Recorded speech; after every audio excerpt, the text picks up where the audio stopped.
नमस्कार, मैं हूं अमीश देवगन और आप देख रहे हैं न्यूज 18। देश के सीने में कई सारे सवाल हैं। भारतीय जनता पार्टी की सरकार को यानी मोदी सरकार को लगभग 6 साल पूरे हो चुके हैं और मोदी सरकार पार्ट 2 को लगभग 1 साल पूरा हो गया है। आपके मन में जो सवाल है, आपके दिल में जो सवाल है, आपका नुमाइंदा बनकर आज ये सवाल मैं पूछूंगा बीजेपी के राष्ट्रीय अध्यक्ष जगत प्रकाश नड्डा से, यानी कह सकते हैं सामान्य भाषा में बीजेपी के बॉस जेपी नड्डा हमारे साथ लाइव और एक्सक्लूसिव हैं। नड्डा जी, आपका स्वागत है। पटना से अपना राजनीतिक सफर शुरू करने वाले बीजेपी के सामान्यकर्ता से अध्यक्ष बने जेपी नड्डा की कहानी भी हम आपको आज बताएंगे, लेकिन आज देश के जो ज्वलंत मुद्दे हैं उन सवालों के जवाब भी पूरे जानेंगे जगत प्रकाश नड्डा जी से। नड्डा जी, आपका अभिनंदन है न्यूज 18 नेटवर्क पर। एक तरफ मोदी सरकार को 1 साल पूरा हो रहा है और 1 साल की कामयाबियां हैं, तो दूसरी तरफ इस कोरोना काल का क्रिटिसिज्म भी है। कैसे देखते हैं आप दोनों को? देखिए, सबसे पहली बात तो ये है कि प्रधानमंत्री मोदी जी के नेतृत्व में जो उनका कार्यकाल 6 वर्ष का, मोदी 1 और मोदी 2, जो दूसरा कार्यकाल का 1 साल, इस 6 वर्षों में उन्होंने 6 दशक के जो गैप था उसको पाटा है। He has bridged the gap of 6 decades in 6 years। आप याद कीजिए 2014 को पॉलिसी पैरालिसिस, सिस्टम क्रम्बल कर रहे थे, एडमिनिस्ट्रेशन एक तरीके से क्रम्बल डाउन सिचुएशन में था, कोई एक्टिविटी आगे बढ़ नहीं रही थी, इंफ्रास्ट्रक्चर एक जिसको बोलते हैं कि रुक सा गया था उसके डेवलपमेंट का। वहां से मोदी जी ने इस कार्य को आगे बढ़ाया और देश को गति दी, और देश के गति के साथ साथ बहुत आयामों को उन्होंने टच करते हुए गरीब, हमारे जो पिछड़े लोग हैं, जो marginal section of the society है, उनकी मेन स्ट्रीमिंग की, हेल्थ की दृष्टि से, एजुकेशन की दृष्टि से, सब चीज़ों को उन्होंने एड्रेस किया। और मोदी 1 के 5 साल के कार्यकाल के कारण ही हमारे को लोगों ने फिर से और अधिक मतों के साथ आशीर्वाद दिया। जहां तक दूसरा वर्ष है, मैं इसको इतिहास के पन्नों में हिस्टोरिकल ईयर मानता हूं। 2019 को it's a historical year. It was a year for accomplishment of the ideological issues long pending, जो देश 130 करोड़ का देश लंबे समय से इंतजार कर रहा था, उस सारी चीजों को पूरा किया मोदी जी के इस कार्यकाल में। और इसी कार्यकाल में एक अकल्पनीय चैलेंज भी आया, कोरोना क्राइसिस का। तो ये एक ऐतिहासिक इस दृष्टि से हुआ, अकॉम्प्लिशमेंट्स की दृष्टि से भी, और कोरोना का क्राइसिस के कारण यहां पर एक ऐसी परिस्थिति बनी जिससे लड़ने की बात थी। मैं ये महसूस करता हूं, क्योंकि मैं बाकी अकॉम्प्लिशमेंट्स के बारे में बाद में बात करूंगा, लेकिन मैं कोरोना के बारे में बात करता हूं। मोदी जी ने कोरोना को टाइमली उसको लॉकडाउन किया, और यह टाइमली डिसीजन, ये हम नहीं कह रहे हैं, दुनिया की संस्थाएं बोल रही हैं, it was a right decision at right time, और जन भागीदारी से किया। जी नड्डा जी, 1 साल सरकार को कंप्लीट हो रहा है। अभी आपने बोला 2019 एक हिस्टोरिकल ईयर रहा, लेकिन इस साल 19-20 के अंदर, लेकिन उसी साल 2019 में 300 सीटों के साथ मोदी सरकार जीत कर आती है। हरियाणा में आप लोग सरकार बनाते हैं, लेकिन गठबंधन के साथ, दुष्यंत चौटाला के साथ। महाराष्ट्र में आपका गठबंधन जीत कर आता है, लेकिन सरकार नहीं बना पाता। दिल्ली का चुनाव आप हार जाते हैं, तो कुछ लैप्सेस भी रहे, या फिर कहें तो कई जगह नुकसान भी देखना पड़ा। देखिए, आप हमेशा एक बात को कहता हूं जी, और मैं मीडिया के साथ कभी भी उसमें अपने आप को शामिल नहीं करता। कोई इलेक्शन हम जीतते हैं, आप कहते हैं सेमीफाइनल, जी final. There is no semifinal. Every election is a different election all together. इसलिए जब हम मोदी 2 की बात कर रहे हैं तो हम स्टेट्स की बात नहीं कर रहे हैं, हम बात कर रहे हैं केंद्र सरकार के, और रिपोर्ट कार्ड भी केंद्र सरकार के बारे में। हर इलेक्शन अलग अलग होता है। हाँ, कुछ दिक्कतें आई होंगी, लेकिन उनके कारण भी अलग अलग हैं। अब मैं मध्य प्रदेश की बात करूं, पर कोरोना की वजह से वो जश्न तो फीका पड़ गया। नहीं, बिल्कुल नहीं। कोरोना की वजह से जश्न ये वाला, तो इसको तो हम लोगों ने जश्न के रूप में मनाया ही नहीं। बिल्कुल, हम लोगों ने जश्न के रूप में मनाया नहीं। सिर्फ ये है कि एक साल की एक्टिविटी को, ऑल्दो अकॉम्प्लिशमेंट्स हिस्टोरिकल है जी, हमने कोशिश ये की कि जनता तक एक साल के कार्य जो मोदी जी ने किए हैं वो जाएं, वो हम वहां तक पहुंचा पाए। लेकिन जश्न का कोई मामला नहीं था और कोई हम लोगों ने उस तरीके का कार्यक्रम पार्टी ने नहीं लिया। हमने ये लिया कि हम नीचे तक अपनी बात जरूर पहुंचाएं, लेकिन कोरोना क्राइसिस में जो मोदी जी ने काम किया उसके बारे में भी हम बताना चाहते हैं कि इंटरनेशनल ऑर्गेनाइजेशंस ने, सब लोगों ने ये माना कि this is the holistic approach which Modi ji has taken and other countries should replicate. WHO ने तो यहां तक कह दिया कि we should follow the decisions taken by Modi ji, और उन्होंने ये भी कहा कि होलिस्टिक इसलिए है कि इसमें marginal section of the society को आर्थिक रूप से सस्टेन करने के लिए इसकी भी व्यवस्था की। मैं नड्डा जी इस पहलू पर भी आऊंगा आगे, लेकिन अभी महत्वपूर्ण यह है कि पिछले एक साल के अंदर निश्चित तौर पर कई चुनाव होते हैं और मीडिया का काम है अपने तरीके से उसको फाइनल सेमीफाइनल बोलने का, लेकिन फाइनल तो 2019 का आप लोग जीत गए और धमाकेदार तरीके से जीते। एक आरोप यह भी लगता है कि आप लोगों की सरकारें जहां होती भी नहीं है वहां भी आप बना लेते हैं। अब मैं एग्जाम्पल इसमें मध्य प्रदेश का भी दे सकता हूं, लेकिन विपक्ष के साथ पिछले एक साल में तल्खी कम नहीं हुई है, बड़ी है, ऐसा क्यों? बतौर बीजेपी के राष्ट्रीय अध्यक्ष आप कैसा सोचते हैं? देखिए, मैं पहले मध्य प्रदेश का उत्तर दूं आपको। मध्य प्रदेश में हमने नहीं सरकार बनाई, मध्य प्रदेश में उनसे अपना परिवार नहीं संभाला, अपने आप नहीं संभाल पाए जी। अब आप न संभालें और वहां पर सरकार तो चलनी है, तो वो सरकार बनी है, उसमें हमारा कोई योगदान नहीं है।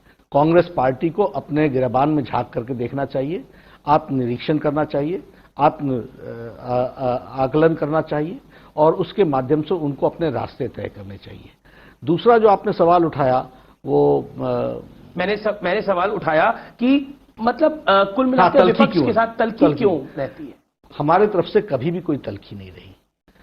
प्रधानमंत्री मोदी जी और भारतीय जनता पार्टी प्रजातांत्रिक उसूलों में विश्वास करते हैं, नंबर एक।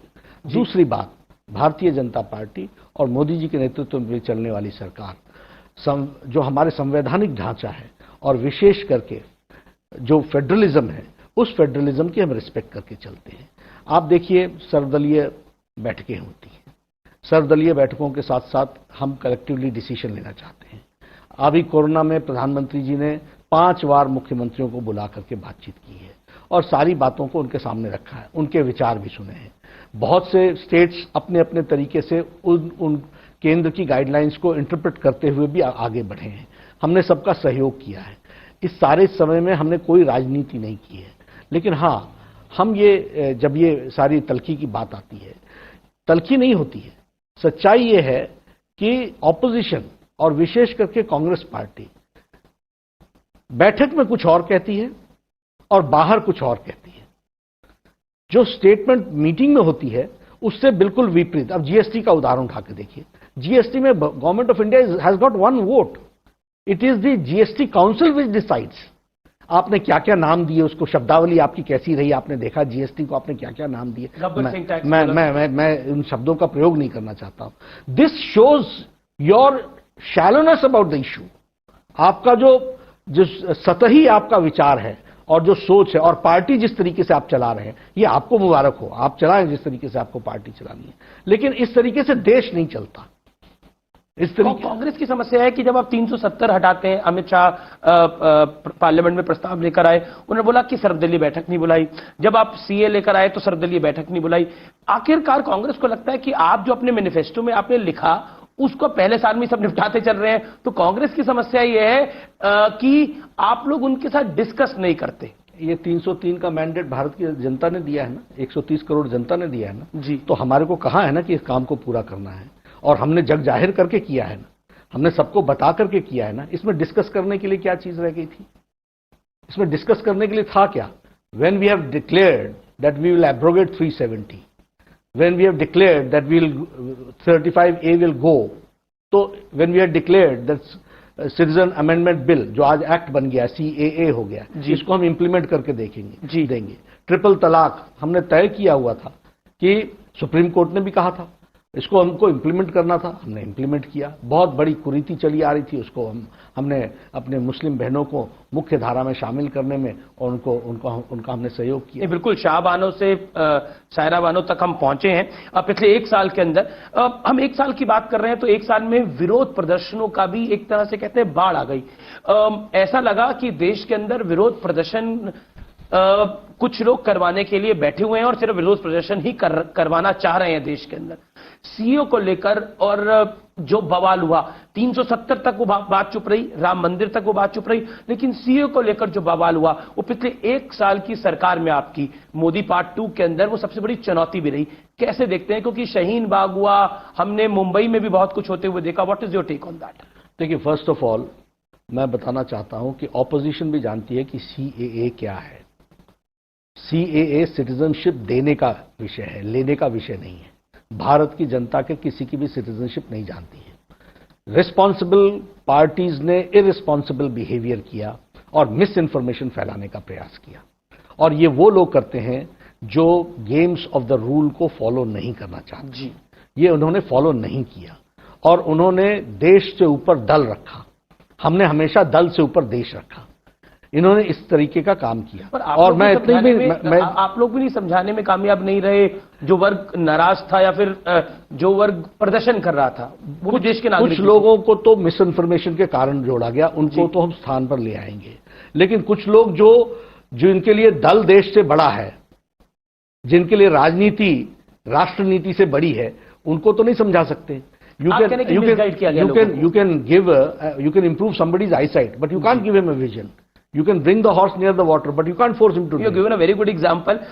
What I am trying to ask is, sir, कि नड्डा जी, लेकिन मैं यहाँ पर क्या मिसगाइड किया गया? हाँ, किया गया। और अभी जांच चल रही है जी। आपने देखा होगा दिल्ली में तो जांच के अंदर यह बात स्पष्ट हो गई कि यह प्रायोजित था, यह हिंसा प्रायोजित थी, ये विरोध भी प्रायोजित था, और ये सारी चीजें सामने आएंगी। जिसने भी देश हित के खिलाफ काम किया है, उसके खिलाफ एक्शन होगा। अब चार्जशीट भी आ रही है, उसमें अंकित शर्मा का जो मर्डर हुआ उसमें भी बहुत सी फैक्ट सामने आए हैं। लेकिन जगत प्रकाश नड्डा साहब, महत्वपूर्ण यह है कि वो मिसगाइड इस स्तर पे किया गया कि दिल्ली में हिंसा हो गई। जब अमेरिकन प्रेसिडेंट यहां पर थे, वो देश के लिए बहुत एम्बैरेसमेंट रहा। इसीलिए मैं कहता हूं जी, फिर ये लोगों के घर जलाए गए। ये बार-बार उस इलाके में गया था। बार-बार सोचने की बात क्या है कि इनको हार पच नहीं रहा है और इनके लिए दल देश से बड़ा है। अपना राजनीतिक रोटी सेकना यह महत्वपूर्ण है, लेकिन देश और देश के साथ देश की आबरू, आज मोदी जी ने दुनिया में भारत को कहां ला करके खड़ा कर दिया है।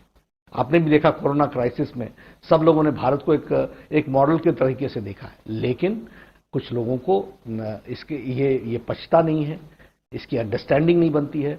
वह इन कारणों से लोगों को मिस इन्फॉर्मेशन दे करके उसका प्रयास करते हैं। हाँ, भारतीय जनता पार्टी की तरफ से यह हमारी जिम्मेवारी है कि हम सब लोगों तक राइट इंफॉर्मेशन पहुंचाएं, और वो हम जिम्मेवारी निभा रहे हैं, निभाएंगे। पिछले एक साल में ये आपको सबसे बड़ी मुश्किल लगती है जो हमने इस तरह के आंदोलन देखे और उसके बाद हमने दिल्ली में हिंसा देखी? जब तक लॉकडाउन नहीं हुआ था तब तक ये शाहीन बाग भी खत्म नहीं हुआ था। आपको लगता है ये सबसे बड़ी चुनौती भी थी पिछले एक साल में?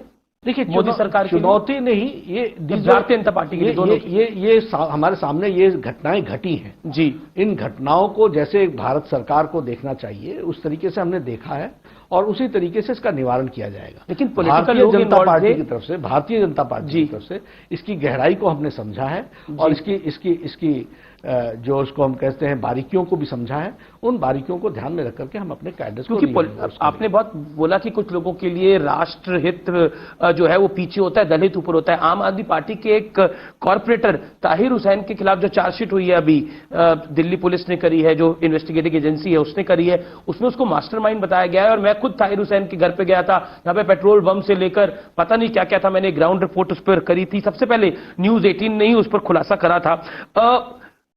क्या मैं इसमें बताऊं? जी। अब कई बार क्या होता है, जो हम बोल रहे होते हैं जी, उस समय उसको सब्सटैंशिएट करने के लिए कोई कारण नहीं होता। लेकिन जब समय का पर्दा हटता है जी। तो हमें बोलने की जरूरत नहीं होती, वो सब्सटैंशिएटेड हो जाता है।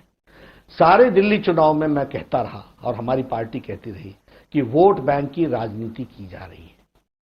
ये समझ में नहीं आया, लेकिन आज जब इन्वेस्टिगेशंस के तार नीचे तक जा रहे हैं और अंकित शर्मा को टच कर रहे हैं, जब वो उसकी इन्वेस्टिगेशन के तार जिनका आपने नाम लिया उससे जा रहे हैं, तो समझ में आता है कि आप पार्टी के क्रेडेंशियल्स क्या है।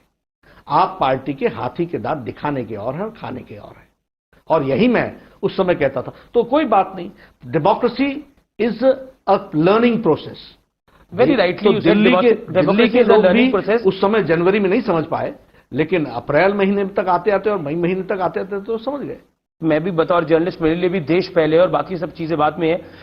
जब मैं ताहिर हुसैन के बारे में हम इन्वेस्टिगेशन कर रहे थे तो उनके पास करोड़ों रुपए का मामला आया, और वो करोड़ों रुपए कैसे आए, इंटरनेशनल तार तो नहीं है इस मुद्दे के, क्योंकि हर्ष मंदार जिस तरह के बयान दे रहे थे फिर वो विदेश भाग गए। ये कहीं ना कहीं एक बड़ी कॉन्स्पिरेसी की तरफ हिंट करता है जगत प्रकाश नड्डा जी। और क्योंकि अब जब अनलॉक हो रहा है देश, शाहीन बाग में दोबारा आंदोलन शुरू करने की बात हो रही है, तो चिंता की लकीर इसलिए खींचती है कि ये वर्ग नहीं रुक रहा, ये लोग नहीं रुक रहे। देखिए, मैं फिर कहूंगा कि लोग नहीं, कुछ लोग हैं जी जिनका उद्देश्य जो मैंने आपको बताया वो है जी। लेकिन भारत सरकार इन सब चीजों के बारे में सजग है जी। गृह मंत्रालय इन सब चीजों के बारे में सजग है। आपका 2 दिन पहले ही हमारे गृह मंत्री अरविंद शाह जी से आपकी वार्तालाप हुई है जी। तो आपने देखा होगा, उन्होंने बहुत अच्छे से उसको एक्सप्लेन किया है। इसलिए आप आश्वस्त रहिए, यह देश मजबूती की ओर जाएगा, अखंड भारत की दृष्टि से जो हम अपने मजबूती के साथ देश को आगे बढ़ाएंगे, एक भारत श्रेष्ठ भारत बढ़ाएंगे, इसको हम आगे ले जाएंगे जी। खबर यह भी है, जैसे मैंने पूछा कि शाहीन बाग का प्रोटेस्ट अगर दोबारा शुरू होता है तो इस बार बीजेपी वो वाली गलती तो नहीं करेगी, या फिर सरकार वो वाली गलती नहीं करेगी कि इनको बैठने दे लंबा, क्योंकि एक सड़क पूरी तो देखिए गृह मंत्रालय का विषय होगा, गृह मंत्रालय इसकी चिंता करेंगे। पार्टी प्रेसिडेंट हम इस बात की चिंता जरूर करेंगे कि जनता तक सही संदेश जाए और जनता गुमराह न हो। क्या बीजेपी दोबारा शाहीन बाग के पक्ष में है या नहीं है? देखिए, हम प्रजातांत्रिक विषयों के बारे में हमेशा सजग रहते हैं जी। किसी को भी कोई अपनी बात कहनी हो, कहने के सारे प्लेटफॉर्म्स हैं, लेकिन प्लेटफॉर्म्स के साथ साथ कानून व्यवस्था हाथ में लेने का किसी का अधिकार नहीं जी। जम्मू कश्मीर में से 370 और 35A को हटाया गया। आपने इस साक्षात्कार में भी अभी थोड़ी देर पहले बोला कि ये हमने लगातार अपने मैनिफेस्टो में था, अटल बिहारी वाजपेयी के समय से, एल के अडवाणी के समय से, नरेंद्र मोदी, अमित शाह के समय तक, और अब आप पार्टी के अध्यक्ष हैं। इसके पीछे जो मकसद था क्या वो पूरा हो गया है? क्योंकि विपक्ष सवाल उठाता है कि चलिए आपने अब 370 हटा दिया, पंडित नेहरू कहते थे घिसते घिसते घिस जाएगा, घिस गया लगभग, नरेंद्र मोदी सरकार ने उसको घिस दिया पूरी तरह से, लेकिन क्या वो मकसद जो था वो पूरा हो गया? क्योंकि लगभग 6-7 महीने हुए हैं। बिल्कुल, मैं आपको बताना चाहता हूं, सबसे पहली बात कि मैं इसको ऐतिहासिक घड़ी इसलिए मानता हूं जी, क्योंकि बचपन से हम नारा लगाते रहे, एक देश में 2 निशान, 2 विधान, 2 संविधान, 2 प्रधान नहीं चलेंगे। मुझे पार्लियामेंट में अपनी इस उंगली से धारा 370 को समाप्त करने के लिए वोट देने का अधिकार मिला और उसको मैंने बखूबी और गृह मंत्री जी के बगल में बैठ करके इस काम को किया। ये ऐतिहासिक घड़ी मुझे याद है। वैसे जब आपने राजनीति शुरू करी होगी, मैं माफी चाहता हूं आपको टोक रहा हूं बीच में, तब आपने कभी सोचा था कि 370 फुल मैंडेट के साथ भारतीय जनता पार्टी की सरकार हटा दे? देखिए, हम इस बात से कन्विंस थे कि हमारा रास्ता सही है, और रास्ता सही हो तो रोड़े जितने भी आएंगे। नहीं, जब आप पटना में राजनीति करते थे उस समय भी जी, राइट फ्रॉम वेरी बिगनिंग जी, जब हमने राजनीति शुरू की, उस समय ऑपोजिशन में जाने का मतलब मूर्खता होती थी जी।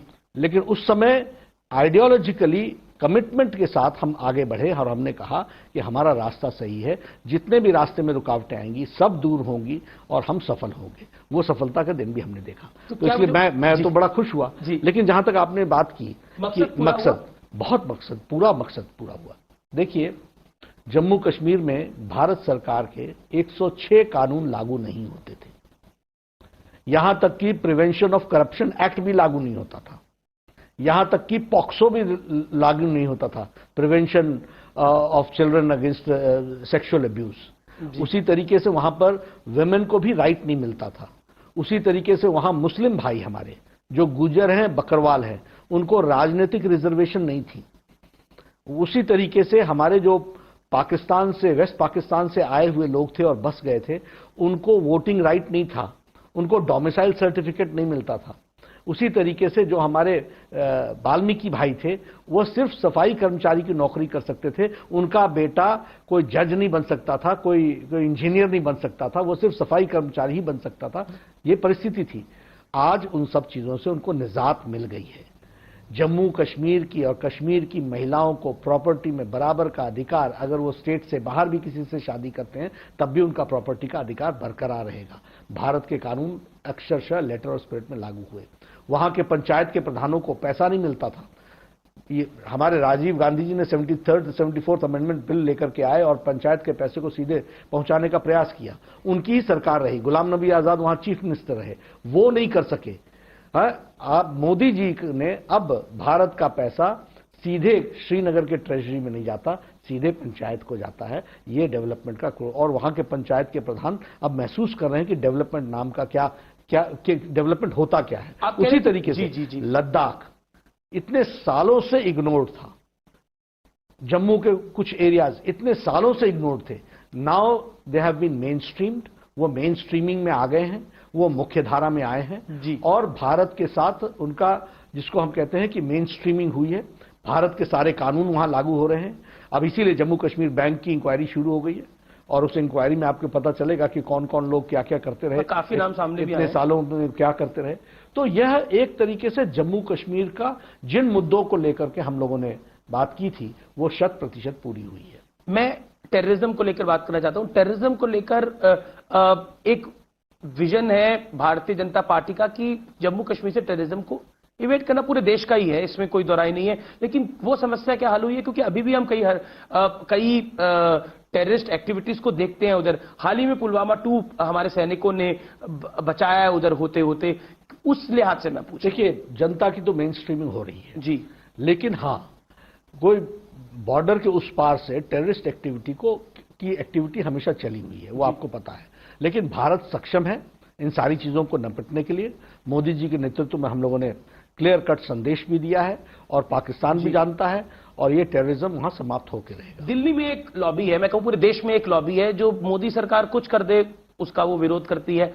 अब अगर आपने 370 हटाया तो उनका कहना है कि अब 370 हटने के बाद टेररिज्म बिल्कुल नहीं होना चाहिए, उधर समस्या पूरी का निदान हो जाना चाहिए। ट्रिपल तलाक हो, उसको लेकर उनका विजन था कि बीजेपी मुसलमानों के खिलाफ ही है। तो what message you want to give to that lobby? देखिए, उनको हम मैसेज कोई नहीं देंगे। मैं सिर्फ इतना कहूंगा कि आप हताश होंगे क्योंकि आपका रास्ता गलत है और गलत रास्ते से सही दिशा, सही जगह नहीं पहुंचते और हमारा रास्ता सही है, इसलिए हम धीरे भी चलेंगे तो हम सफल होंगे। चलिए अब मैं थोड़ी पॉलिटिकल बात करता हूं। एक साल पे काफी बात हुई महाराष्ट्र और मध्य प्रदेश की, मैं खासतौर पर बात करना चाहता हूं। महाराष्ट्र को लेकर काफी विवाद खड़ा हुआ है। एक तरफ आपके प्रदेश के नेता पूर्व मुख्यमंत्री देवेंद्र फडणवीस बहुत एग्रेसिव हैं, बीजेपी की इकाई महाराष्ट्र और मुंबई की बहुत एग्रेसिव है, उद्धव ठाकरे के खिलाफ बहुत कुछ कह रही है। आपके एक सांसद जो पूर्व मुख्यमंत्री भी नारायण राणे, उन्होंने तो यहां तक कह दिया कि राष्ट्रपति शासन वहां लगना चाहिए। आप लोग महाराष्ट्र में, विपक्ष का आरोप है कि हमारी सरकार को अस्थिर करना चाहते हैं, जो 3 पार्टियों ने मिलकर सरकार बनाई। बिल्कुल गलत है, क्योंकि उनका कहना है क्योंकि हमने निवाला छीन लिया आपके मुंह से। बिल्कुल गलत है जी। सच्चाई ये है कि जो राणे साहब का स्टेटमेंट है वो पर्सनल तौर पर उन्होंने स्टेटमेंट दी।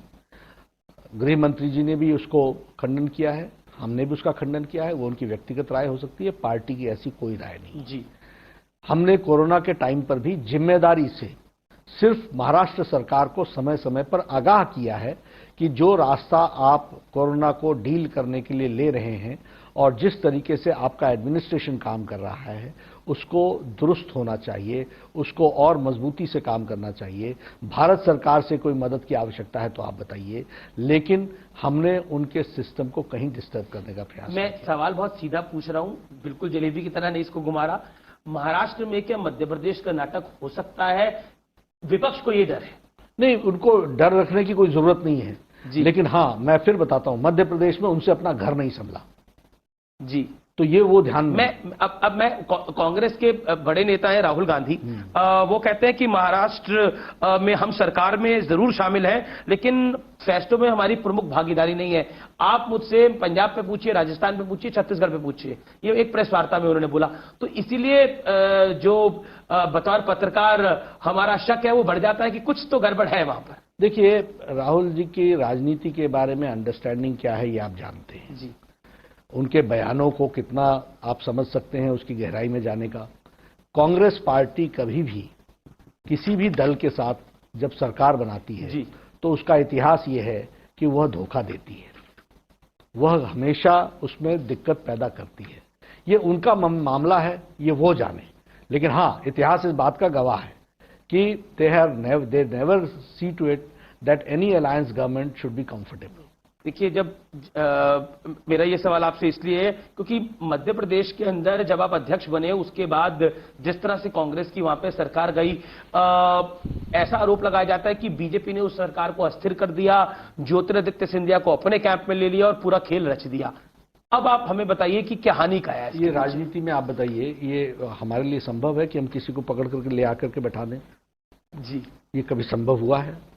कोई आया तो अपनी मर्जी से ही आया। मैंने तो आपको बताया जो विपक्ष का। तो मैं फिर कहता हूं, विपक्ष की दिक्कत क्या है? विपक्ष की दिक्कत यह है कि विपक्ष सच्चाई को सामना करने से कतरा रहा है और सच्चाई को अंडरस्टैंड करते हुए भी उसको नकार रहा है। इसलिए उनकी जितनी भी स्ट्रैटेजी है वो सेल्फ डिस्ट्रक्टिव है।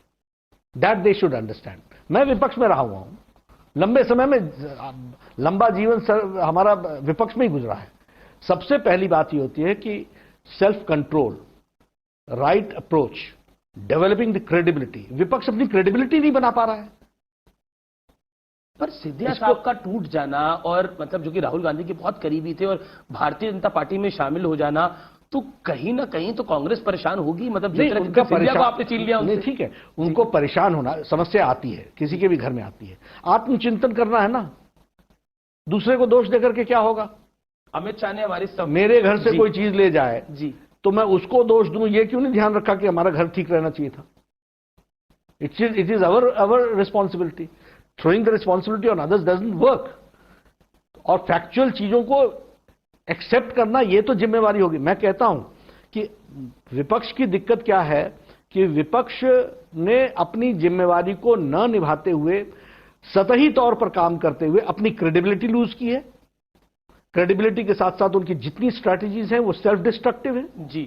और इसके साथ साथ मैं ये जरूर कहना चाहूंगा कि वह कोई अच्छी तस्वीर अब उनकी पार्टी के बारे में भी और देश के लिए भी कोई अच्छा उपकरण नहीं बन पा रहे। मैं अमित शाह को कोट करना चाहता हूं यहां पर। हाल ही में गृह मंत्री अमित शाह ने न्यूज 18 नेटवर्क के ग्रुप एडिटर को राहुल जोशी को एक इंटरव्यू दिया था, तो उन्होंने कहा था कि ज्योतिरादित्य सिंधिया पर उनसे सवाल पूछा गया तो उन्होंने बोला कि कांग्रेस के नेतृत्व पर उनकी पार्टी का अगर भरोसा नहीं है, इसमें मैं क्या कर सकता हूं? बिल्कुल सही कहा उन्होंने। तो क्या आपको लगता है कांग्रेस का नेतृत्व वीक है बहुत ज्यादा?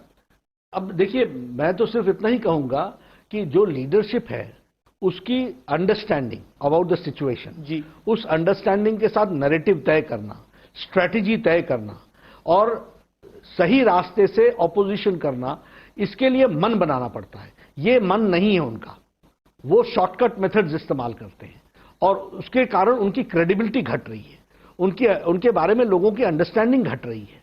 वो कह रहे हैं कि आप हमें कहीं छोड़ ही नहीं रहे, गुजरात में भी 2 एमएलए ले लिए। ऐसा है कि ये जहां तक छोड़ने का सवाल है, लोग मेरे पास आ जाए मैं क्या करूं जी? ये तो आपको देखना है ना कि आपका घर कैसा रहता है। It is whose responsibility. कल को कोई चला जाए हमारे यहां से तो हम क्या कहेंगे? हम आत्मचिंतन करेंगे, विल थिंक अबाउट इट, हम यही कहेंगे और हम रेक्टिफिकेशन करेंगे। कांग्रेस का आरोप है कि क्योंकि आपकी सेंटर में सरकार है, आपके पास बड़ी सारी एजेंसियां, तो एजेंसियों को घुमाकर आप कुछ भी करवा। ऐसा कुछ नहीं है। हम प्रजातांत्रिक मूल्यों पर पूरा विश्वास करने वाले लोग हैं और प्रजातांत्रिक मूल्यों पर ही काम करते हुए लंबे समय तक राजनीति में शुचिता के साथ काम किया है। एक आप बहुत बड़े पॉलिटिकल ऑब्जर्वर भी हैं, बहुत बड़ा राजनीतिक अनुभव है आपका जगत प्रकाश नड्डा जी, और उत्तर प्रदेश में इस महागठबंधन की आंधी को आपने मोदी 2 में निपटाया भी अपने तरीके से। महाराष्ट्र की सरकार का भविष्य क्या आपको दिखाई देता है? क्योंकि 3 पार्टियों की सरकार है, अलग अलग विचारधारा। उत्तर प्रदेश के बारे में कहा, तो उत्तर प्रदेश में मोदी जी के प्रति लोगों की आस्था बहुत गहरी थी। हमने सिर्फ जो उसकी आस्था था उसको एक कार्य रूप देकर के वोट में परिवर्तित करने के लिए पार्टी ने काम किया, और ये मोदी लहर कहिए, आंधी कहिए, तूफान कहिए, वही उसका नतीजा था जिसने महागठबंधन को डिस्ट्रॉय किया। हमने पार्टी की तरफ से जमीनी स्तर पर काम जरूर किया। महाराष्ट्र पे मेरा सवाल था, मैं महाराष्ट्र सरकार का भविष्य क्या दिखता है? देखिए, वो उनके हाथों में है जी, ये उनके हाथों में है। वो अगर ठीक ढंग से काम करते हैं, जी, if they are proactive, if they work accordingly. Advertisement से देश नहीं चलता। एडवर्टीजमेंट से आप ये सोचिए कि जनता को समझ नहीं आता, ये गलतफहमी ना पालिएगा। जी, सबको मालूम होता है कि सच्चाई क्या है। They have to see, they have to improve the governance, they have to see, they have to deliver. अगर शिवसेना वापस आने का मूड बनाती है तो भारतीय जनता पार्टी का गठबंधन होगा? ऐसा है, ये तो भारतीय जनता पार्टी की पार्लियामेंट्री बोर्ड के साथ बैठ करके सारी लोगों के साथ चर्चा करेंगे, लेकिन ना ऐसा कोई ना प्रस्ताव है, ना ऐसे ही हमारी कोई सोच है अभी। अभी वो गए हैं, उन्होंने अभी अपने आइडियोलॉजिकल कमिटमेंट के साथ जिस पार्टी को खड़ा किया है, उस कमिटमेंट के साथ कितना कॉम्प्रोमाइज। शॉकिंग था आप लोगों के लिए जो उन्होंने जिस कमिटमेंट के साथ उन्होंने पार्टी को खड़ा किया, जिस आइडियोलॉजिकल बैकग्राउंड के साथ, उसके साथ इस 5 सालों में कितना कॉम्प्रोमाइज होगा वो देखेंगे, फिर तौलेंगे, फिर वो तय करेंगे उनको क्या करना है। आप लोगों के लिए शॉकिंग था शिवसेना बाला साहब ठाकरे की पार्टी कांग्रेस के साथ गठबंधन कर रही है? शॉकिंग नहीं, धोखा था। धोखा था, बिल्कुल धोखा था। और हम राजनीतिक दल के लोग इन सारी इवेंचुअलिटीज के लिए तैयार रहते हैं, इसमें हमें कोई आपत्ति नहीं है। पर चुनाव लड़ने से पहले आपको नहीं लग रहा था ऐसा होगा? नहीं लग रहा था। और निश्चित रूप से चुनाव के दौरान हम लोगों ने मोदी जी के रैली से, मोदी जी ने कहा यहाँ देवेंद्र, शिवसेना की रैली में भी मोदी जी के कटआउट्स बहुत बड़े बड़े लगते थे उधर। ये दिल्ली में नरेंद्र और महाराष्ट्र में देवेंद्र, उनके सामने कहा जी, उद्धव ठाकरे के सामने मंच पर कहा, सारी चीजें बड़ी स्पष्ट थी। देवेंद्र जी के नेतृत्व में ही चुनाव लड़ा जाना था, लड़ा गया, अच्छी जीत हासिल हुई। जीत हासिल होने के बाद आप अगर धोखा दोगे तो ठीक है, राजनीति में होता है सब कुछ। हम तैयार रहे, हम इस इवेंचुअलिटी के लिए तैयार रहे जी। अब मैं और हम उनको हमेशा ये कहते हैं कि आप सरकार चलाओ। अब आपने सरकार में आप जिन बातों को लेकर के आप गए हैं, जिस टाइप का आपका अलायंस हुआ, जिस टाइप का आपका अलायंस हुआ है, हम एक बात जानते हैं, unholy alliances does not take you to holy goals. जी, मैं बढ़ता हूं आगे, कोरोना की बात करता हूं। देश में कोरोना की शुरुआत जब हुई उसके बाद लॉकडाउन हुआ, लेकिन तबलीगी जमात का मामला सामने आ गया। क्या आपको लगता है कि तबलीगी जमात ने भारत में कोरोना की स्पीड को, जो लॉकडाउन के बाद बहुत कम हो जानी चाहिए थी, उसको उतना कम नहीं किया? देखिए, इसमें तो कोई दो राय नहीं है। तो फैक्ट्स बताते हैं, फिगर्स बताती हैं। जहां जहां हॉटस्पॉट्स बने, जिन हॉटस्पॉट्स को अगर आप सर्वे करेंगे, ये आपके रिसर्च का विषय है, तो वो हॉटस्पॉट्स उसी स्थानों पर बने जहां कोरोना कैरियर्स वहां गए, उन्होंने इन्फॉर्म नहीं किया, उसमें से वो बढ़ते चले गए। और निश्चित रूप से लॉकडाउन में एक ऐसा इवेंचुअलिटी आया जिसमें कोरोना के केसेस घटने के बजाय बढ़ने लगे। लेकिन हमारे को हेल्थ सिस्टम पर बड़ा भरोसा रहा और सभी प्रदेश की सरकारों ने अपने अच्छा काम किया, उसको हम ओवरकम कर पाए हैं। और उन हॉटस्पॉट्स में भी कंटेनमेंट जोन को भी हम संभाल पाए हैं। पर तबलीगी जमात ने, आप मानते हैं कि उसने भी इसको बढ़ाया? बिल्कुल। और उसमें मतलब ये हम नहीं मानते जी, कि सारी मीडिया आंकड़े मानते हैं, सारी मीडिया मानती है, सब लोग मानते हैं कि जहां जहां वो गए। अब इसमें कोई दो राय नहीं है। पर मौलाना साहब गिरफ्तार क्यों नहीं हुए अभी तक? अब ये तो गृह मंत्रालय इसकी सारी चिंता कर रहा है। एक ही बात मैं आपको हमेशा कहता हूं कि यहां कोई गलत करने वाला बचेगा नहीं, और जिसने सही किया होगा उसको कोई प्रताड़ना नहीं होगी।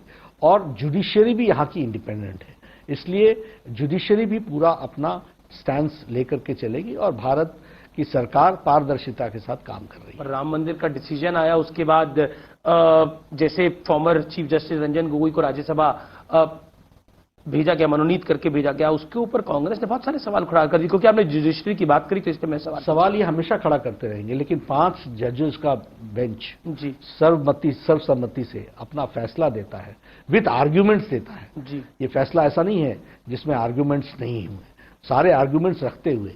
और उसमें हमारे एक मुस्लिम भाई भी जज के रूप में रहते हैं, सब लोग मिल करके देते हैं। ये जुडिशरी की इंडिपेंडेंस का एक जीता जागता तस्वीर है। अंतर्राष्ट्रीय जुडिशरी में भी इस बात को माना गया है कि भारत ने बहुत मैच्योर तरीके से इन चीजों को हैंडल किया है। जी, मैं बढ़ता हूं आगे। हाल ही में दुनिया के तमाम देशों ने, WHO ने, बिल गेट्स ने और दुनिया की कई बड़ी एजेंसियों ने तारीफ करी कि भारत ने समय पर लॉकडाउन कर दिया है। लेकिन कांग्रेस पार्टी, राहुल गांधी कह रहे हैं कि जब लॉकडाउन करना चाहिए था तब करा नहीं, जब अनलॉक नहीं करना चाहिए था तब अनलॉक कर दिया। यानी मोदी सरकार में कंफ्यूजन है। ऐसा है, कंफ्यूजन उनके अपने में है जी। उनके मन में, उनके दिमाग में। और मैं फिर कहता हूं, राहुल गांधी जी की इस मामले में जानकारियां भी सीमित हैं और अंडरस्टैंडिंग भी सीमित है। Limited information and limited analysis about the whole situation, ये उनकी दिक्कत है। और ठीक है, मीडिया में उनको स्पेस मिलता है, इसलिए सुबह उठ के लैपटॉप के सामने कुछ भी बोल सकते हैं। That is a different thing all together. आप जरा सारी चीजों को एनालाइज कीजिए, क्या रिस्पॉन्सिबिलिटी। सोनिया गांधी भी कह रही है, दोनों की आप एनालाइज कर लीजिए। आप किस तरीके से इन्होंने कोरोना क्राइसिस को देखा है। कोरोना क्राइसिस में सिवाय पॉलिटिक्स के इन लोगों ने कुछ नहीं किया, लिप सर्विस एंड पॉलिटिक्स। जब हम लॉकडाउन लगाया, और मजदूरों के साथ एक फिल्म भी बनाई थी राहुल गांधी ने। आऊंगा उस पर भी। जी। जब लॉकडाउन हुआ तो कह रहे थे कि क्यों लगा रहे हो। ये नहीं ध्यान में लिया कि राजस्थान ने पहले लगा दिया है, पंजाब ने पहले लगा दिया है, छत्तीसगढ़ ने पहले लगा दिया है। या तो आपकी वो बात नहीं सुनते हैं, या आप उनको नहीं समझ पाते हैं कहां किस दुनिया में है, आप जानिए। उसके बाद जब लॉकडाउन कंटिन्यू हो रहा था तो कहा उठाते क्यों नहीं। ठीक है, उनकी बात वो भी उन्होंने 2 प्रेस कॉन्फ्रेंसेस में कह दी। उनके चीफ मिनिस्टर्स आए चीफ मिनिस्टर्स कॉन्फ्रेंस में, उन्होंने कहा लॉकडाउन कंटिन्यू करना चाहिए। यहां तक कह दिया कि हम तो कंटिन्यू करेंगे, यहां तक कह दिया कि हम तो इसको आगे बढ़ाएंगे। या तो उन्होंने उनकी बात नहीं सुनी, या ये उनकी बात नहीं समझ पाते हैं। जब हम उठाने लगे, हमारे ही लोगों ने कहा, उनके ही चीफ मिनिस्टर सब ने कहा कि हमको इसके साथ जीना पड़ेगा, हम चाहते हैं कुछ करें। तो ये बोलने लगे कि उठा क्यों रहे हो, लॉकडाउन क्यों उठा रहे हो, और अब केसेस बढ़ रहे हैं। तो ये सीमित जानकारियों का और सीमित समझदारी का ये नतीजा है, और इसीलिए ऑपोजिशन की अपनी क्रेडिबिलिटी एट स्टेक है। और इसका वो उत्तर दे, वो इसको देखें। हम ये महसूस करते हैं कि मोदी जी के नेतृत्व में कोरोना क्राइसिस को इन तमाम अकल्पनीय समस्याओं के बीच में भी पूरी ताकत के साथ, पूरी शिद्दत के साथ और सबको साथ लेकर के, जन भागीदारी के साथ, जनता को साथ लेकर के इससे लड़ने का एक बहुत सफल प्रयास किया है। राहुल गांधी ने हाल ही में बजाज ऑटो के मैनेजिंग डायरेक्टर राजीव बजाज के साथ एक संवाद किया, जिसमें राजीव बजाज ने यह कहने की कोशिश की कि देश में लोग सच बोलने से डरते हैं। उनके पिता ने भी, राहुल बजाज साहब ने भी एक कार्यक्रम में इसी तरह की बात को कहा था। लॉकडाउन पर उन्होंने कहा कि आम आदमी के नजरिए से ये काफी कठिन है, क्योंकि भारत जैसा लॉकडाउन तो पूरी दुनिया में कहीं नहीं हुआ। तो आज राहुल गांधी के साथ संवाद में उन्होंने इस बात का जिक्र किया कि लोग हिंदुस्तान में बात करने से डर रहे हैं।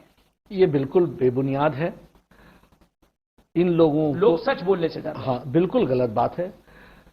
लोगों को कोई दिक्कत नहीं है, कुछ नेताओं को है, क्योंकि वो तर्कपूर्ण बात नहीं कर रहे हैं, और तर्कपूर्ण बात सच्ची होती है। राजीव बजाज तो इंडस्ट्रियलिस्ट है, हो सकते हैं, लेकिन तर्कपूर्ण तो इसका जरूरी तो नहीं कि कोई इंडस्ट्रियलिस्ट हो जाए तो तर्कपूर्ण ही हो जाए। जी, तर्क के साथ चीजों को रखना।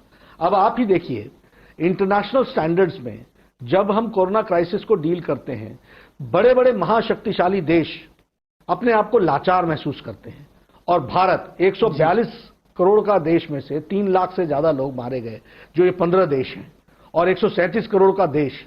और आज हम अगर बात करें तो हमारे यहां माइक्रोस्कोप, किसी की भी मौत होती है वो दुखदाई है, उसकी चिंता होनी चाहिए, और वो उसको हम रोकने का भी प्रयास कर रहे हैं। कोमॉर्बिडिटी केसेस को भी हम डील करने का प्रयास कर रहे हैं। यहां 1000 डेडिकेटेड कोविड हॉस्पिटल्स बने हैं, 2 लाख बेड्स हैं, 60,000 वेंटिलेटर्स का इंतजाम हो गया, 4.5 लाख पर्सनल प्रोटेक्शन इक्विपमेंट हर दिन तैयार हो रहे हैं, मास्क लाखों के हिसाब से बन रहे हैं, हर एक तरीके की व्यवस्था की गई है। लेकिन इसके साथ साथ हम लड़ने के लिए तैयार होकर के आगे बढ़ रहे हैं। ये सारी चीजें अगर कोई जानता होता तो इन तर्क पर बात करें ना। सच बोलने में राहुल गांधी इसमें एक तर्क भी देते हैं। वो तर्क मैं आपको बताता हूं कि लॉकडाउन फेल हो गया है और राज्यों को उनके हाल पर छोड़ दिया है मोदी सरकार ने, कि राज्य अब खुद जिए, हमारा कोई मतलब नहीं। ये राज्यों को 5 बार मुख्यमंत्री बैठक बुला करके जो बातें की हैं वो किसने की हैं? वो प्रधानमंत्री जी ने की है। उनकी कौन सी बात है जो नहीं मानी है और कौन सी बात में उनको छूट नहीं दी गई है।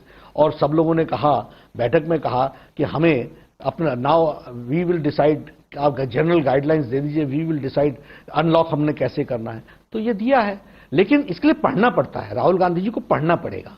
ही has to read, he has to go through the details, he has to go through the MHA guidelines. उस MHA गाइडलाइंस में लिखा हुआ है states will shall be free. उन्होंने ही कहा था कि हमको फ्री करो। तो आप बताइए ना कि उन्होंने लॉकडाउन कर दिया, ये बोलते हैं लॉकडाउन क्यों किया। ये उनका इशारा मुझे लगता है ये होगा कि स्टेट्स को कुछ पैसे और देने चाहिए। ऐसा है, क्योंकि सोनिया गांधी ने ऐसा है कहा कि 7500 रुपए हर मजदूर को ऐसा है, प्रधानमंत्री जी ने सबको सबके विकास के लिए और सबके डेवलपमेंट के लिए पूरा पैसा दिया है, जो जिसका हक बनता है। ये अच्छा, गवर्नमेंट्स ऐसे नहीं फंक्शन करते हैं कि आपने कहा जी हमको इतने दे दो, हम आपको उतने दे देंगे। सब चीज का पैमाना बना हुआ है। उस पैमाने के तहत ही हमको पैसे का डिस्ट्रीब्यूशन करना पड़ता है। आप कहेंगे तो आपको मैं लिस्ट भिजवा दूंगा, जिसमें सभी स्टेट्स को उनके पॉपुलेशन के आधार पर और उनके सिचुएशन को देखते हुए पैसे भेजे गए हैं। यानी आप कह रहे हैं केंद्र पूरी मदद कर रहा है। पूरी मदद, लेकिन हाल ही में और पैकेजेस में भी पूरी मदद, PM केयर फंड में भी पूरी मदद, हर तरीके से उनकी पूरी मदद हो रही है। हाँ, कुछ दुर्भाग्य है कि जो मिल जाए तो उस पर अपना स्टिकर लगा करके जनता के बीच में पहुंचा दो और आगे डिमांड कर दो। ये भी इतना भी गैर जिम्मेदार नहीं होना चाहिए। एक जगह तो प्रियंका गांधी वाड्रा आप लोगों की सरकार की मदद करना चाह रही थी उत्तर प्रदेश में 1000 बसें चलाकर। उसका उद्देश्य मदद करना नहीं था, राजनीति करना था। और मैं बहुत स्पष्ट हूं इस मामले में। राजस्थान से बच्चों को कोटा से, तब मुख्यमंत्री गहलोत को आंखों में पानी नहीं आया है। बिहार से बसें लेकर के उनको वापस घर तक पहुंचाने का काम बिहार ने लिया। योगी जी ने अपनी बसें भेज करके उन बच्चों को वहां पहुंचाया। हिमाचल का मैं रहने वाला हूं, हमारे मुख्यमंत्री ने हिमाचल से बसें भेजी और बसें भेज करके बच्चों को ले गए। हरियाणा के लोगों ने वापस बच्चों को ले गए। तब ये बसें कहां खड़ी थी? तब ये क्या कर रहे थे? पंजाब से लोग और तेलंगाना से लोग, राजस्थान के लोग आए बेचारे मुसीबत में। उस समय गहलोत साहब क्या कह रहे थे? क्या कह रहे थे? ये कह रहे थे आना ठीक नहीं है। तो ये डबल स्टैंडर्ड्स, और मैं इसको एक्सपोज करता हूं। और फिर मैं कहूंगा दीज आर क्रोकोडाइल टीयर्स। ये घड़ियाली आंसू है, राजनीति का से ओतप्रोत है। इसका कोई संबंध नहीं है जनसेवा से। हां, अभी आप फोटो ऑप्शन की बात कर रहे थे कि राहुल गांधी जी गए और उन्होंने फोटो ऑप्शन किया। एक फिल्म में डॉक्यूमेंट्री। मैं भारतीय जनता पार्टी के राष्ट्रीय अध्यक्ष की तरफ से अहम भाव से नहीं, गौरव से नहीं, लेकिन सेवा भाव से बताना चाहता हूं 19 करोड़ लोगों को हम लोगों ने फूड पैकेट्स पहुंचाए हैं इस क्राइसिस में। 5 करोड़ लोगों को हम लोगों ने राशन पहुंचाया है, 10 दिन का, 20 दिन का, 1 महीने का। हम ये नहीं कहते कि पूरा हो गया, हमारा प्रयास रहा। उसी तरीके से हम लोगों ने 5 करोड़ से ज्यादा मास्क पहुंचाए हैं। उसी तरीके से हम लोगों ने लाखों के हिसाब से हमारे मजदूर भाई जो जा रहे थे उनको चरण पादुका का इंतजाम किया है। फोटो नहीं खिंचवाया है, उनको चाय पिलाई है, भोजन कराया है, आराम कराया है, बस का व्यवस्था करके उनको घर पहुंचाने का काम किया है। अब कांग्रेस पार्टी बता सकती है कि ऐसा एक भी उन्होंने कैंपेन लिया हो? अब मैं आपसे पूछता हूं, ममता बनर्जी के साथ बीजेपी की मोदी सरकार की तलखी क्या है? क्योंकि वो तो ये तक कहते हैं कि आइए अब आप ही सरकार चला लीजिए। उन्होंने ये बात को बोला। देखिए, इस कोरोना क्राइसिस के समय में हमारा उद्देश्य तो सबकी मदद करना है जी, और सबको इस क्राइसिस से उभारना है, और उसमें हम पूरी कोशिश कर रहे हैं। ममता जी की दिक्कत यह है कि उनको गवर्नेंस से पहले ऑपोजिशन समझ में आता है जी। गवर्नेंस उनकी प्रायोरिटी नहीं है, उनकी प्रायोरिटी है ऑपोजिशन करना। मैं आपको एक उदाहरण देता हूं। जब लॉकडाउन हो रहा था, अमेरिका का क्या हाल था, स्पेन का क्या हाल था, इटली का क्या हाल था, सारे यूरोप का क्या हाल था, इवन चाइना भी नहीं बता रहा था कि उसका हाल क्या है। ऐसी स्थिति में मोदी जी ने लॉकडाउन किया। ममता जी का बयान क्या था कि CAA से ध्यान हटाने के लिए ये कोरोना का हवा खड़ा हो गया। अभी तो एक और बयान दिया, कोरोना एक्सप्रेस भेज रहा है सेंटर। अब सुनिए, ये कोरोना का हवा खड़ा किया जा रहा है। What does this mean Amish ji? इसका मतलब आपको अपनी जनता की चिंता और अंडरस्टैंडिंग ऑफ द सिचुएशन, इसके बारे में आपकी जानकारियां के बारे में एक पर्दा उठता है। लोगों को पता चलता है कि आपके लिए गवर्नेंस और पॉलिटिक्स ही सब कुछ है, लोगों की सेवा करना कुछ नहीं है। हर चीज को ऑपोजिशन से देखना और हर चीज पर जिसको कहते हैं कि केंद्र के द्वारा हर मदद को शक की निगाह से देखना और उसको अवेल नहीं करना, और अवेल करना तो अपने नाम पर अवेल करना, ये सब काम आपने कोरोना के दिनों में किया है, अच्छा नहीं है।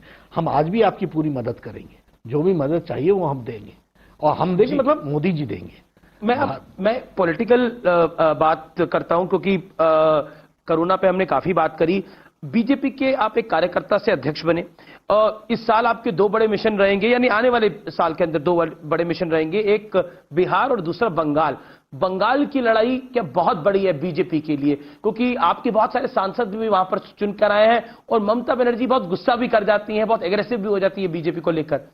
देखिए, हर लड़ाई बड़ी होती है जी, लेकिन हर लड़ाई को हम लड़ने के लिए तैयार हैं, सक्षम हैं। बिहार में हम लोग सक्षम तरीके से चुनाव की तैयारी कर रहे हैं। एनडीए के नेतृत्व में, नीतीश जी के नेतृत्व में हम चुनाव लड़ेंगे। बंगाल का मिशन इसलिए बड़ा है क्योंकि हर लड़ाई बंगाल की लड़ाई भी बहुत बड़ी है। चुनावी हिंसा वहां बहुत होती है, चाहे लोकसभा चुनाव हो चाहे पंचायत चुनाव हो। लेकिन हम प्रजातांत्रिक तरीके से चुनाव लड़ेंगे और प्रजातांत्रिक तरीके से चुनाव जीतेंगे। एक बात मैं बता दूं कि बंगाल में ममता जी की धरती खिसक चुकी है, लोग समझ चुके हैं, लोग कष्ट में हैं, लोग त्राहिमाम कर रहे हैं, हर चीज का राजनीतिकरण हो रहा है और राजनीति की दृष्टि से ही देखा जा रहा है। तृणमूल कांग्रेस के कार्यकर्ता कट मनी कॉन्सेप्ट को लेकर के चले हुए हैं, कट मनी कल्चर है वहां पर, आम आदमी त्रस्त है, और वह भारतीय जनता पार्टी के नेतृत्व में सुचिता की सरकार के लिए आतुर है। बंगाल की राजनीति में खासतौर पर हमने जो लेफ्ट को देखा, और जितना मैं समझता हूं, और फिर उसके बाद टीएमसी को देखा, एक रक्त चरित्र है, या फिर कोई विरोध में बात करे तो उस पर एफआईआर करा दो। क्या कहना चाहते हैं आप? ये उनके संस्कार में आ गया है, चाहे सीपीएम हो चाहे तृणमूल कांग्रेस है, उनके संस्कार में violence is an instrument in political delivery, ये उनका एक तरीका हो गया है। लेकिन बंगाल की जनता शांतिपूर्ण तरीके से एक सुचिता वाली सरकार, एक डिलीवरी वाली सरकार चाहती है, और मोदी जी के जो अच्छे काम हुए हैं वो बंगाल में भी ठीक ढंग से रेप्लिकेट हों, ये इसकी इच्छा रखती है। मेरा अगला सवाल यही है कि क्या आपको लगता है कि अब वर्चुअल रैली ज्यादा होंगी, क्योंकि कोरोना के बाद पॉलिटिक्स का भी नैरेटिव थोड़ा बदल गया है? देखिए, अभी मैं नहीं कह सकता कि एक तो कोरोना के क्राइसिस का इम्पैक्ट और कितना कैसा रहेगा, लेकिन हाँ, हम सब लोगों के लिए नया एक्सपीरियंस होगा जी। ये चुनाव कोरोना के साए में ही लड़ा जाएगा, इसलिए जो हम लोग जो हमारे चुनाव के कैंपेन के जो रेगुलर तरीके थे वो रेगुलर तरीके नहीं लागू हो रहे हैं। अभी मैं आपसे सिर्फ शेयर करूं कि 1 साल पूरे होने पर जब हम भारतीय जनता पार्टी की तरफ से अपना संदेश दे रहे हैं तो 75 हमारे वर्चुअल रैलीज हो रही हैं जी, और एक एक रैली में 50-50 हजार लोग जुड़ेंगे। इसी तरीके से 3000 से ज्यादा वीडियो कॉन्फ्रेंसिंग हो रही है, और इसी तरीके से 500 से ज्यादा समाज के विभिन्न वर्गों की वीडियो कॉन्फ्रेंसिंग होगी। तो हमको अब नए तरीके तो इजाद करने ही पड़ेंगे कम्युनिकेशन के। अब मैं आपसे उस के बारे में सवाल पूछना चाहता हूं जिस पर बहुत सारा क्रिटिसिज्म भारतीय जनता पार्टी का होता है, वो है बीजेपी और मुसलमान। मैं आपसे जानना चाहता हूं जगत प्रकाश नड्डा जी, बतौर बीजेपी अध्यक्ष, मुसलमान के साथ बीजेपी का रिश्ता क्या है? क्योंकि एक लॉबी ये फैलाने में जुटी है, बताने में जुटी है, नई दिल्ली से लेकर न्यूयॉर्क तक, कि बीजेपी एंटी मुस्लिम है। अभी से नहीं, ये अभी से नहीं है, ये भारतीय जनता पार्टी जब से एग्जिस्टेंस में आई तब से यह कुत्सित प्रयास चलता रहा है जी। लेकिन भारतीय जनता पार्टी भी धीरे धीरे करके अपना बेस बढ़ाती चली गई है। मोदी जी ने बड़ा स्पष्ट कर दिया है, सबका साथ, सबका विकास, सबका विश्वास। सबका विश्वास लेने के लिए भारतीय जनता पार्टी कमिटेड है, हम पूरी ताकत के साथ चल रहे हैं। एक बात हमको जरूर ध्यान रखना चाहिए, justice to all, appeasement to none. एक भारत श्रेष्ठ भारत, सबको बराबर, सबका साथ, सबका साथ लेंगे, सबका विकास करेंगे। आयुष्मान भारत, आप बताइए, वर्ल्ड का सबसे लार्जेस्ट हेल्थ केयर स्कीम है, इसमें कहीं जाति पंथ आता है? आप बताइए, मुद्रा योजना, इसमें कहीं जाति पंथ आता है? आप बताइए, जनधन योजना, जाति पंथ आता है? सौभाग्य योजना, जाति पंथ आता है? उज्ज्वला योजना, ज्यादातर इसके फायदा हमारे मुस्लिम भाई, दलित भाई लोगों ने लिया है, आयुष्मान भारत में लिया है, क्योंकि जो marginal section of the society होता है उसको हम लोग मदद करने की कोशिश कर रहे हैं। मोदी जी ने सबका साथ दिया है, सबका विकास किया है और सबका विश्वास हम लेके रहेंगे। तो क्यों मुसलमानों को आप पर भरोसा नहीं होता?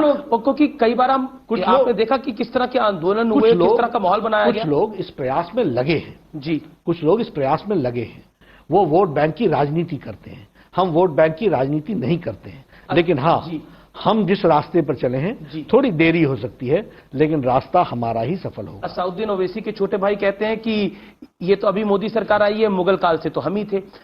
ऐसी बात अबू आजमी ने मेरे एक कार्यक्रम में करी।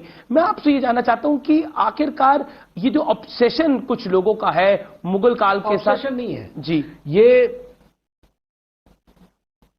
छोटी राजनीति को ध्यान में रख करके जी अपने इलेक्टोरेट को गुमराह करके अपनी कुर्सी बचाने का और कुछ नहीं है। नहीं, सीए के विरोध में हैदराबाद में जी जो इनका इलेक्टोरेट है वो इंटैक्ट रहे, इसलिए ऐसे भाषण ये देते हैं, लेकिन यही देश भर के मुस्लिमों की प्रतिबिंब है, गलत है। सीए के विरोध के दौरान एआईएम के एक वरिष्ठ नेता हैं वारिस पठान, उन्होंने बोला 15 करोड़ बनाम 100 करोड़, यानी उनका इशारा मैं समझ गया। मुनव्वर राणा ने लिखा, बहुत बड़े शायर है मुनव्वर राणा, सिर्फ नेता नहीं, मुनव्वर राणा लिखते हैं कि भारत में 100 करोड़ जानवर और 35 करोड़ इंसान है। मैं आपकी बात से सहमत हूं।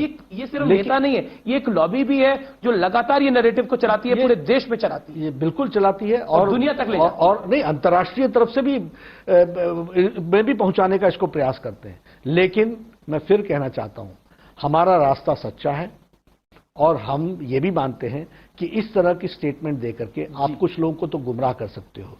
सारा देश और सारे मुस्लिम समुदाय का ये प्रतिबिंब नहीं है।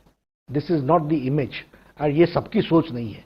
हमको सब लोगों को इस बात का ध्यान में रखना पड़ेगा कि राइट माइंडेड सोच वाले लोगों को मजबूती प्रदान करनी पड़ेगी, उनको साथ लेना पड़ेगा, और उसके लिए भारतीय जनता पार्टी कमिटेड है। सबका साथ, सबका विकास, सबका विश्वास प्रधानमंत्री मोदी कहते हैं, लेकिन बीजेपी मुसलमानों को कॉन्फिडेंस में ले क्यों नहीं पा रही? हमारा प्रयास है जी, मैं फिर कह रहा हूं, हमारा प्रयास है और हम इसमें आगे चल करके सफल होंगे, क्योंकि हमारा रास्ता सही है। हाँ, मैंने पहले कहा आपको, justice to all, appeasement to none, एक भारत श्रेष्ठ भारत, सबका साथ, सबका विकास, सबका विश्वास। मैं आगे आता हूं। पॉलिटिक्स पर अगर हम वापस लौट कर आए तो देश में मजबूत विपक्ष भी बहुत जरूरी है, लेकिन ये निश्चित तौर पर आप कहेंगे ये हमारी तो जिम्मेदारी नहीं है, लेकिन क्या आपको लगता है कि जो कमजोर विपक्ष है वो भी आपकी सरकार की मजबूती के लिए जिम्मेदार है?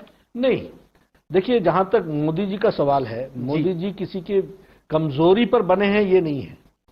मोदी जी 130 करोड़ देश के आशीर्वाद से बने हैं और पॉजिटिव वोट से बने हैं। He is not prime minister because of negative voting, he is prime minister because of positive voting. उनको सकारात्मक वोट मिले हैं, देश सुरक्षित है उनके हाथों में, इस विश्वास के साथ मिले हैं। जहां तक ऑपोजिशन का सवाल है, मैंने इसी इंटरव्यू में इतने इशारे दे दिए ऑपोजिशन को, समझने वालों के लिए तो इशारा ही काफी। गांधी परिवार के साथ आप लोगों का भी विशेष प्रेम है, उनका भी? मेरा कोई विशेष प्रेम नहीं है, आपने देखा होगा। नहीं, मैं कह रहा हूं आपकी पार्टी का भी विशेष, पार्टी का भी कोई विशेष प्रेम नहीं है, लेकिन हाँ, वो ऑपोजिशन के लीडर हैं, वो सुबह कुछ बोलेंगे तो शाम को तो हमारे को ही बोलना है ना जी। लेकिन मैं फिर इसी इंटरव्यू में मैंने इतने इशारे ऑपोजिशन को दिए, अगर वो हासिल कर लें। अब ये शब्दावली देखो आप, कि राहुल जी का जो शब्दों में उन्होंने कहा वो उनका भाव नहीं था, उनके भाव को समझिए। अभी क्या भाव को समझे? उन्होंने तो प्रधानमंत्री को डंडे मारने तक की बात कह दी। फिर नहीं, वो तो खैर, वो तो उसका तो जवाब भारत की जनता ने दिया जी, उसका तो भारत की जनता ने जवाब दिया। और यह उनकी कांग्रेस पार्टी की जो एक विरासत है जी, उसको विचार करना चाहिए कि ये स्टेटमेंट उसकी विरासत से मेल खाता है कि नहीं करता है। ये तो उनके लिए सोचने की बात है। मैं फिर यही बता रहा हूं कि आत्मचिंतन करने की जरूरत है, दूसरे को मत बोलो, अपने बल्ले को देखो भैया। एक बिल्कुल आखिरी 2 सवाल हैं। आर्थिक संकट भी खड़ा हुआ है इस काल के अंदर। ऐसा माना जा रहा है कि आत्मनिर्भर भारत की बात करी और 20,000 करोड़ का पैकेज दिया, लेकिन 20 लाख करोड़ का पैकेज दिया, लेकिन उसके बाद प्रधानमंत्री तक तो ठीक था, लेकिन वित्त मंत्री उस तरह से नहीं समझा पाई देश को भी और विपक्ष को भी। देखिए, साधारण आदमी तक पहुंचाने का जिम्मा भारतीय जनता पार्टी ने लिया है जी। हम नीचे तक ले जा रहे हैं जी। हमको एक बात समझनी चाहिए कि कुछ पैकेज का पार्ट है जिसमें हम लोगों ने लोगों की मदद की है जी। जिसमें हमने पैसा को पहुंचाने का प्रयास किया है फिर चाहे वो जनधन योजना है फिर चाहे वो राशन है फिर चाहे वो उनके अकाउंट्स में प्रधानमंत्री किसान सम्मान निधि है फिर चाहे दिव्यांग लोगों को पैसे देने की बात है लेकिन इससे आगे आत्मनिर्भर भारत को खड़ा करने के लिए हर सेगमेंट के लिए और इसकी सारी रचना ऐसे की गई है जिसमें वह उसको जो हासिल होना चाहिए था उसमें जो बॉटलनेक्स आते हैं उनको दूर करके उन सारे रिफॉर्म्स को ला करके इसको करने का प्रयास किया है और इसको हम निश्चित रूप से जनता के सामने बखूबी रखेंगे और ये हमारे अपना जो एक साल हम मना रहे हैं जी उसमें हम नीचे तक अपनी जनता के बीच में जा रहे हैं। अब मैं थोड़ा 1977 में आप पटना विश्वविद्यालय में या फिर कहें तो आप छात्र राजनीति पटना में कर रहे थे आपके फादर भी वहीं थे तो मैं उससे जुड़ी कुछ तस्वीरें भी आपके लिए लेकर आया हूं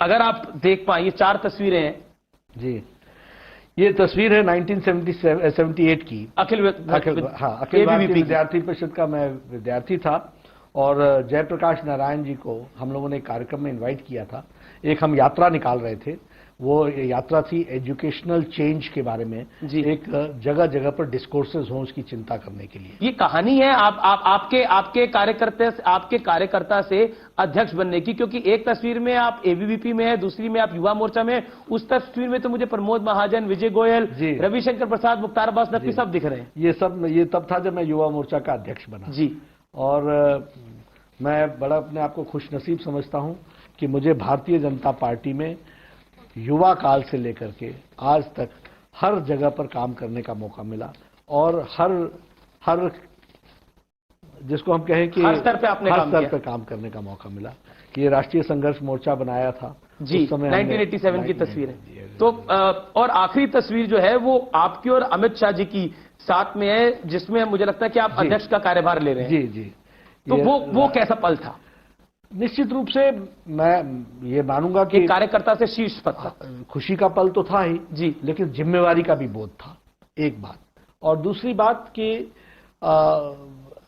मैं नहीं हम सब लोग मिल करके जी इस पार्टी को आगे बढ़ाएंगे इस बोध के साथ में काम को संभाला बहुत बहुत शुक्रिया जगत प्रकाश नड्डा जी आपने बहुत बेबाक बातचीत करी स्पष्ट रूप से बातचीत करी और अपने क्रिटिक्स को भी पूर्ण रूप से जवाब दिया बहुत बहुत शुक्रिया धन्यवाद न्यूज 18 नेटवर्क के साथ धन्यवाद अमीश जी आपके साथ बात करना बहुत अच्छा लगा शुक्रिया बहुत बहुत तो ये थे जगत प्रकाश नड्डा जिन्होंने बेबाकी के साथ हर बात को रखा नमस्कार